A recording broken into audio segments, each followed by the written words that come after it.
YouTubers! Mike Martin's here, Mike Martin's channel, man, where I got a really good video for you guys. Remember what I kept talking about, the outflow and the wealth leaving China's shores? Well, Better Dwelling is covering it. Yes. China moves to stop its capital outflow. Real estate markets should be worried. Of course. Where's the #1 place to park their money? In real estate. Buy us out. And we don't have a future anymore. We don't have kids. We don't get married. We don't settle down. We don't lay roots. What am I talking about? The Canadian proper, the American proper, the Australian proper, the New Zealand proper, the London, the UK proper. What is happening, people? Yep. Runoff on wealth. Property prices across the globe have benefited from the demand of foreign buyers, aka China capital outflows. 2017 is about to find out how those markets will fare without them. China has issued unexpected rules on changing the yuan from international for an international currency. This will likely impact real estate around the world. China moves to stop outflows. The new rules require disclosure of intended use. Okay, guys, remember on Mike in the Night, we were covering the whole China credit global system, or their credit, not even credit, their social credit scores, and where they're following you, and you talk to somebody that's got a bad score, you get dinged, you can't buy a plane ticket, you're screwed. Well, you know what I'm talking about, right? They won't be used for the purchase of property, securities, or insurance or products. Borrowing or lending on behalf of others is now prohibited, and now requires a legal declaration saying you aren't. Anyone caught breaking the rules will be denied the conversion and lose the exchange rights for 2 more years. They can also be subject to an anti-money laundering investigation, something most people would like to avoid. For those that don't know, China's currency is freely convertible on the open market. In order for the yuan to be used internationally, the People's Bank of China purchases foreign currency and provides liquidity for the yuan holders. Each Chinese citizen can trade up to 50,000 US per year, and only that much can leave the country. Despite the rules of measures of capital outflow from the State Administration of Foreign Exchange shows US $1 trillion worth of yuan were removed from the foreign exchange reserves from the 2014 peak to November 2016. To put that in perspective, the whole GDP of Canada of 2016 is estimated to be just 1.29 trillion. And that's all backed on housing, essay! China's foreign exchange reserves. There it is. Oh, yeah. Foreign buyers and global real estate. It's no coincidence. Global property prices boomed. The same time, outflows accelerated in 2014. Rumors began circulating that the yuan will no longer be pegged to the US dollar. Shortly after, property prices began surging in December 2015. China announced their intention to loosen the peg against the US dollar, making it official. Property prices surged in Canada, the UK, New Zealand, and Australia, and the Western United States too. All countries with low barriers to import large amounts of capital and liquid currencies. Obviously, like $200 billion later in Canada. Woo-hoo-hoo!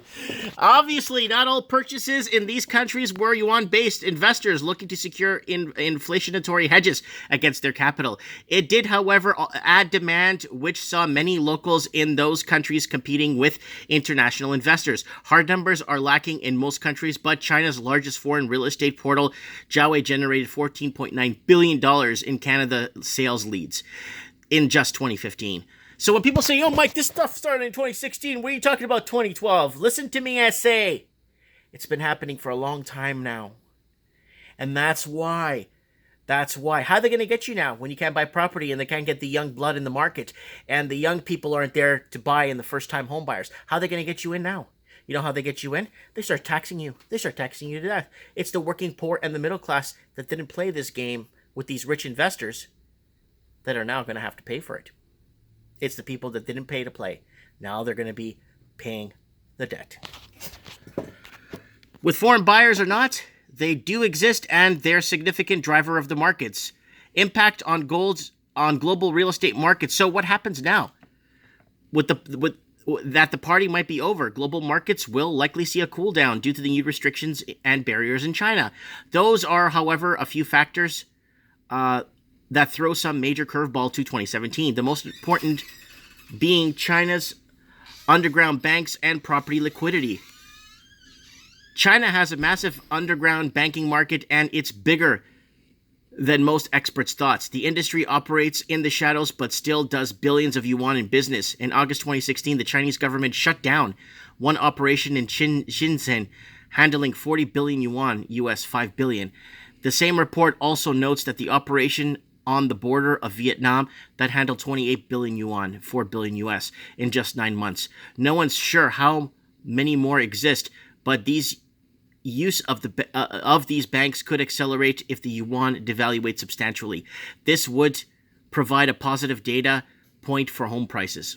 Conservatively, property liquidity should be considered too, which could force prices down. Some people purchased homes in the process called smurfing, where large amounts of money are broken down into small, undetectable amounts. Homes. Smurfing is like when they're making crystal meth. You get guys to smurf. They go out and get those nighttime medicines. So you get a smurf to buy 1 or 2 boxes at each store, all the way down and to the last pharmacy they could find. Then they would bring it back, and that's called smurfing, right? However, you need to sell a home to retrieve the money. While it sounds sketchy, it isn't most important that to do this, they're just looking for a way to hedge against any devaluation their hard-earned money might experience as a result of major currency change. It does present a problem for domestic investors, though. If a large number of people smurfing require their money soon, they'll have to sell. This will provide a downward pressure. Since most countries don't track foreign ownership, of course you're not going to track foreign ownership. You go to Mexico and try and buy in Mexico. They won't let you buy nothing. If you're not a Mexican, they'll hold it in trust and you don't own anything. And if you marry a Mexican, she owns it.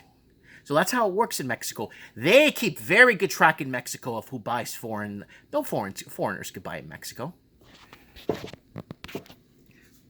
However, the companies like Huawei have demonstrated that the number is higher than most governments are willing to admit.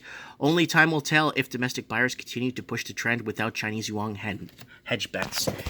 No, it's going to keep going down because the money's no longer there. Liquidity's not there. A majority of millennials won't have 2 nickels to rub together. You're going to start seeing a lot of cool things happening in the markets, guys. Guys, if you like my transmission or like what I'm doing here, please buy me a coffee on Patreon. Join the family and buy me a coffee. Thanks for watching, and I've been talking about capital outflows from China. I've been talking about it for so long.